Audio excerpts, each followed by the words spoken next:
Avant, ça sortait dans les champs, on lançait, ça sortait, ça poussait seul. Mais maintenant, il faut maintenant travailler dur pour pouvoir espérer avoir quelque chose à manger. Tout est cher, les engrais sont chers, tout est cher. Il est quasiment devenu difficile de trouver les légumes dans les menus, tant dans les fêtes que dans les ménages. Pour cause, ils sont de plus en plus rares sur le marché. Les experts accusent les changements climatiques. Les légumes en font partie au regard de leur forte dépendance à l'eau. Vous verrez que les zones de prédilection dans lesquelles ces cultures sont le plus développées, notamment les marécages, on constate que même ces bas-fonds-là subissent une agression de plus en plus intense aujourd'hui, si bien que l'offre ne répond plus totalement à la demande. Conséquence, les coûts sont très élevés sur le marché. Les revendeuses doivent désormais s'armer de patience pour servir leurs clients. Les légumes sont chers parce que les engrais sont chers.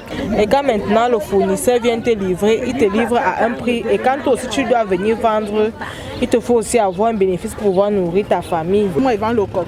On achète à Mokolo. On achète parfois 1500, 1700, parfois même 2000. On achetait le paquet de coq. Si on achetait cher, c'était 400, 350, parfois même 250. Maintenant, c'est vraiment trop cher. Obligés pour les cultivateurs de réajuster leurs techniques agricoles, suivre à la lettre le calendrier agricole par exemple. Il s'agit aujourd'hui, grâce à la production des services climatologiques, c'est-à-dire des informations climatiques, de s'en servir pour prendre la bonne décision en amont sur le type de spéculation à mettre en terre, la variété de la spéculation à mettre en terre, en se basant bien évidemment sur la longueur prédite de la saison des pluies, les quantités qui sont attendues, ainsi que la manière dont ces quantités seront distribuées durant la saison et à travers un espace géographique donné. Les effets du changement climatique alourdissent de plus en plus les conditions de vie des populations. Il est l'heure de s'engager tous pour éviter le pire dans l'avenir.